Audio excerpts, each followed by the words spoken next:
जय हिंद, वंदे मातरम। स्वागत है आप सभी का फ्री एग्जाम यूट्यूब चैनल पर। दोस्तों, अगर आप बिहार पुलिस का एग्जाम देने वाले हैं तो आज का प्रैक्टिस सेशन आपके एग्जाम की दृष्टि से महत्वपूर्ण होगा, जिसमें हमने केवल वही प्रश्न शामिल किया है जो एग्जाम में कई बार पूछे गए हैं। तो सभी प्रश्नों को पूरे ध्यान से देखना है। मैं आपको विश्वास दिलाता हूं, निश्चित ही प्रश्न आपके एग्जाम में यहां से देखने को मिलेंगे। तो चलिए सेशन को प्रारंभ करते हैं और पहला शानदार प्रश्न देखते हैं। राइट आंसर आपको जरूर कमेंट करते रहना है। बिहार विधानमंडल के कितने अंग हैं? चार ऑप्शन आपके सामने हैं, 1, 2, 3 या फिर 4। तो आप सभी को पता है बिहार विधानमंडल के कितने अंग हैं? तो 3 अंग हैं बिहार विधानमंडल के। जरूर ध्यान रखना है, गलती नहीं करना है। अगला प्रश्न है, बिहार विधानसभा के प्रथम उपाध्यक्ष कौन थे? राम दयालु सिंह, श्री अब्दुल भारी, श्री देव नारायण सिंह या फिर श्री बीपी मंडल। आपको बताना है बिहार विधानसभा के प्रथम उपाध्यक्ष कौन थे? तो श्री अब्दुल बारी थे। बिहार विधानसभा के प्रथम उपाध्यक्ष थे श्री अब्दुल बारी। जरूर ध्यान रखें। अगला प्रश्न है, वृहदेश्वर मंदिर भारत के किस राज्य में स्थित है? मध्य प्रदेश, राजस्थान, तमिलनाडु या फिर कर्नाटक में। तो जब बात करेंगे वृहदेश्वर मंदिर की तो ये भारत के किस राज्य में है? तमिलनाडु में स्थित है वृहदेश्वर मंदिर। ध्यान रखना है किस राज्य में? तो तमिलनाडु में स्थित है वृहदेश्वर मंदिर। जरूर ध्यान रखें। अगले प्रश्न की ओर बढ़ रहे और जिन प्यारे दोस्तों ने अब तक वीडियो को लाइक नहीं किया है, प्लीज आप सभी से विनम्र निवेदन है, लाइक जरूर कर दें, चैनल को सब्सक्राइब कर लें, क्योंकि बहुत कम समय में सभी प्रश्नों का रिवीजन करवा दिया जाएगा जो आपके एग्जाम के लिए अति महत्वपूर्ण है। निश्चित ही प्रश्न आपके एग्जाम में यहां से मिलेंगे, तो आपको एक एक प्रश्न को अच्छी तरीके से रट लेना है, ताकि जब एग्जाम में प्रश्न पूछा जाए तो आपसे गलती बिल्कुल भी ना हो।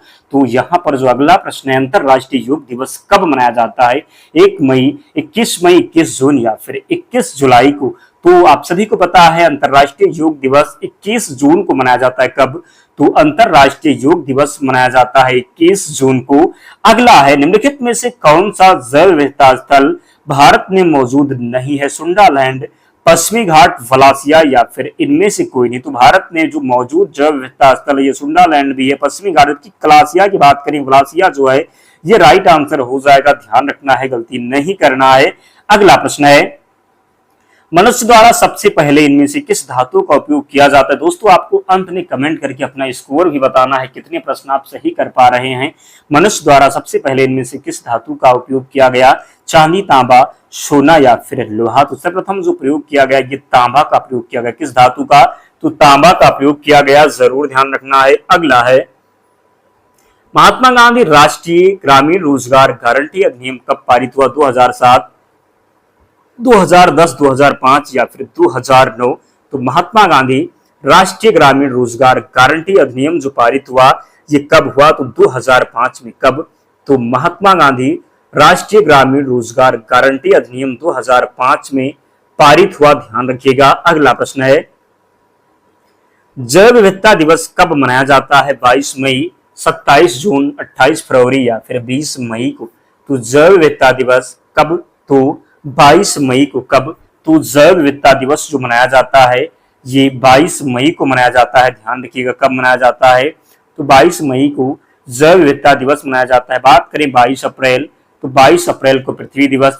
22 मार्च की बात कर लें तो जल दिवस। तो आपको 22 का आंकड़ा जरूर ध्यान रखना है। अगला प्रश्न है,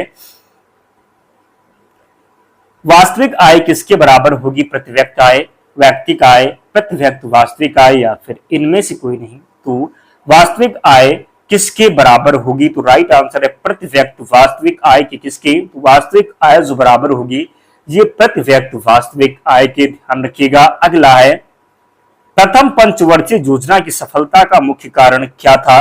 प्रथम पंचवर्षीय योजना की सफलता का मुख्य कारण क्या था? तो राइट आंसर हो जाएगा भूमि सुधार, मानसून की अनुकूलता, औद्योगिक विकास या फिर उपरोक्त में से एक से अधिक। तो क्या हो जाएगा? मानसून की अनुकूलता। क्या? तो प्रथम पंचवर्षीय योजना की सफलता का मुख्य कारण था मानसून की अनुकूलता। ध्यान रखिएगा। अगला है, निम्नलिखित में से किसने अनुच्छेद 356 को सुरक्षा कपाट कहा? Doctor Rajendra Prasad, doctor VR Ambedkar, Jawaharlal Nehru या फिर सी राजगोपालाचारी। तो निम्नलिखित में से किसने अनुच्छेद 356 को सुरक्षा कपाट कहा था? तो डॉक्टर भीमराव अंबेडकर ने। किसने? तो डॉक्टर भीमराव अंबेडकर ने। 356 में क्या है? तो राष्ट्रपति शासन। 360 में क्या है? तो वित्तीय आपातकाल है, जरूर ध्यान रखें। अगला है, भारतीय संविधान में कितनी अनुसूचियां हैं? 8, 12 या फिर 15? भारतीय संविधान में कितनी अनुसूचियां हैं? अगर यहीं पर प्रश्न होता कि मूल संविधान में कुल कितनी अनुसूचियां थी, तो मूल संविधान में केवल 8 अनुसूचियां थी। वर्तमान में भारतीय संविधान में 12 अनुसूचियां हैं। पहला जो संविधान संशोधन 1951 में हुआ था, जिसके द्वारा नवी अनुसूची संविधान में जोड़ी गई थी, तो वर्तमान में 12 अनुसूचियां हैं। गलती नहीं करेंगे। तो भारतीय संविधान में कितनी अनुसूचियां हैं? तो 12। मूल संविधान में पूछा जाए तो 8 अनुसूचियां लगाना है।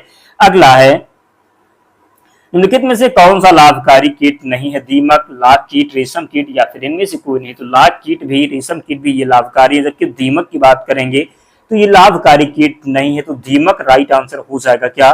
तो निम्नलिखित में से कौन सा लाभकारी कीट नहीं है? तो दीमक इसका सही उत्तर है। अगला है, पौधे में अपशिष्ट उत्पादन के रूप में कार्बन डाइऑक्साइड का उत्पादन कब होता है? प्रकाश संश्लेषण के दौरान, श्वसन के दौरान, श्वसन और प्रकाश संश्लेषण दोनों के दौरान या फिर इनमें से कोई नहीं? तो पौधे में अपशिष्ट उत्पादन के रूप में कार्बन डाइऑक्साइड का उत्पादन कब होता है? तो श्वसन के दौरान। कब? तो पौधे में अपशिष्ट उत्पादन के रूप में कार्बन डाइऑक्साइड का उत्पादन कब होता है? तो श्वसन के दौरान होता है। अगला है, मानव में दोनों कान में कुल कितनी हड्डियां होती हैं? 2, 4, 6 या फिर 8? तो मानव में दोनों कान में कुल कितनी हड्डियां होती हैं? तो 6 हड्डियां होती हैं। 3 हड्डियां जो होती है मानव कान में होती है। मानव के कान में ही शरीर की सबसे छोटी हड्डी होती है, जिसका नाम है स्टेपीज। तो बात करेंगे, जब पूछा जाए कि कान में कितनी हड्डियां होती हैं, तो एक कान में 3 हड्डियां और एक में 3, कुल मिलाकर के कितनी? तो 6 हड्डियां हो जाएंगी। सबसे छोटी हड्डी स्टेपीज हो जाएगी। ध्यान रखना है, गलती नहीं करेंगे, प्रश्न बनेगा एग्जाम में।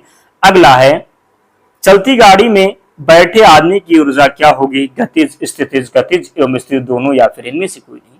तो चलती गाड़ी में बैठे आदमी की ऊर्जा क्या होगी? तो गतिज एवं स्थितिज दोनों होगी। क्या? तो चलती गाड़ी में बैठे आदमी की ऊर्जा क्या होगी? तो गतिज एवं स्थितिज दोनों होगी। ध्यान रखिएगा।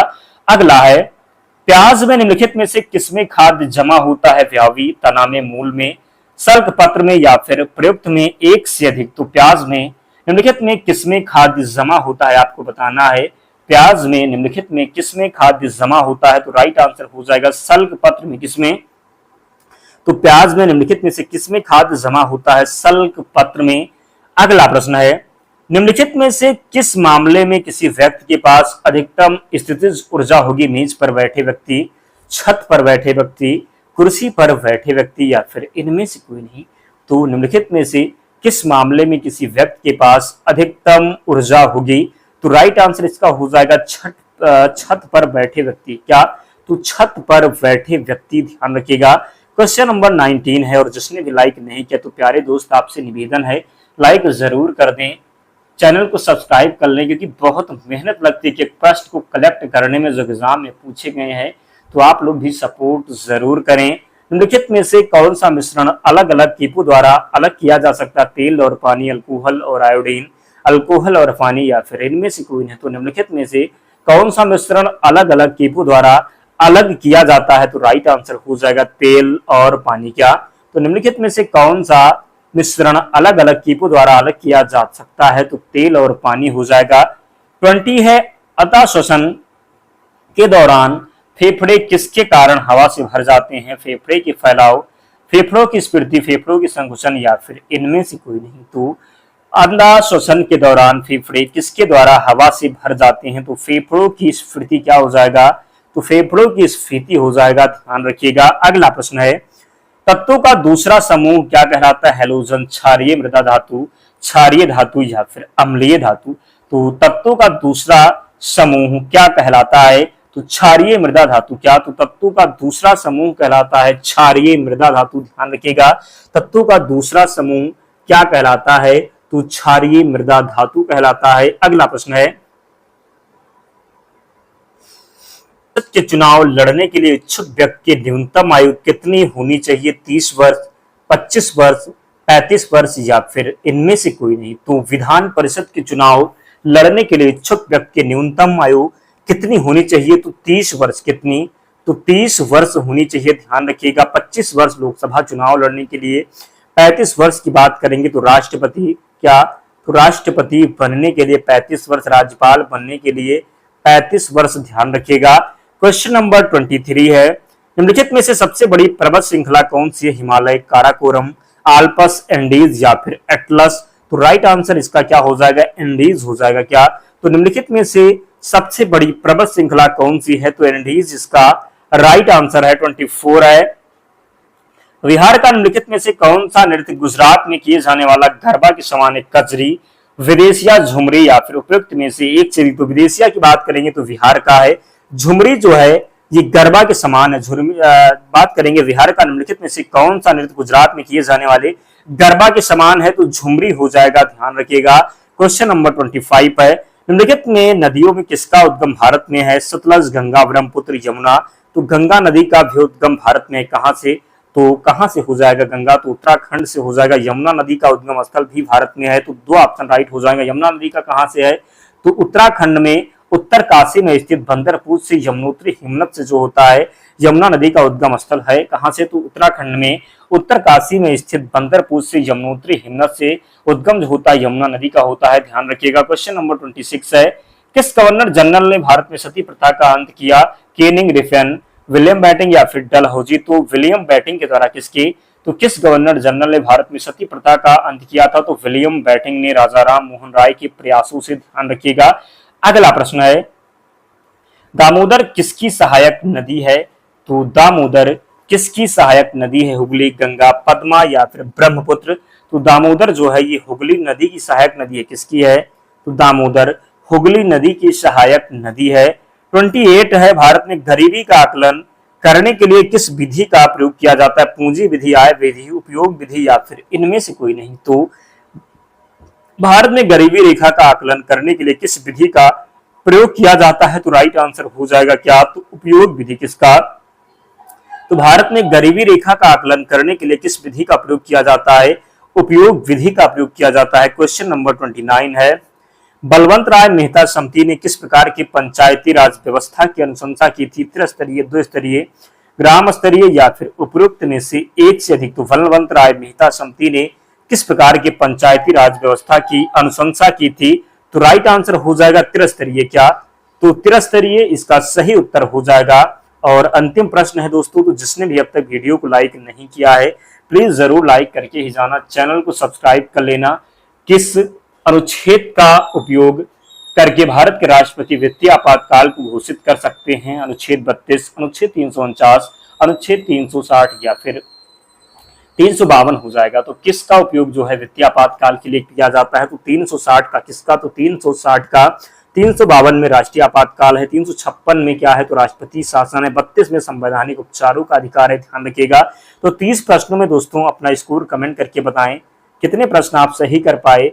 अपना स्कोर जो है कमेंट बॉक्स में जरूर छोड़ दें ताकि हमें पता चले आपकी तैयारी कैसी चल रही है। कम से कम आपके 23 प्रश्न सही होने चाहिए 30 प्रश्नों में, ध्यान रखिएगा। आपकी अगर अच्छी लेवल की तैयारी है तो दोस्तों जिसने भी लाइक नहीं किया लाइक करके ही जाना। पीडीएफ के लिए टेलीग्राम चैनल से जुड़ जाना, लिंक डिस्क्रिप्शन बॉक्स में, या फिर आप टेलीग्राम पर जाएंगे और वहां पर सर्च करेंगे फ्री एग्जाम जोन, आपको चैनल मिल जाएगा, आप लोग ज्वाइन हो जाना, वहां पर आपको सारी पीडीएफ मिल जाएगी। तो मिलते हैं नेक्स्ट वीडियो में, तब तक पढ़ते रहिए, ध्यान रखिए अपना, स्वस्थ और सुरक्षित रहिए। जय हिंद।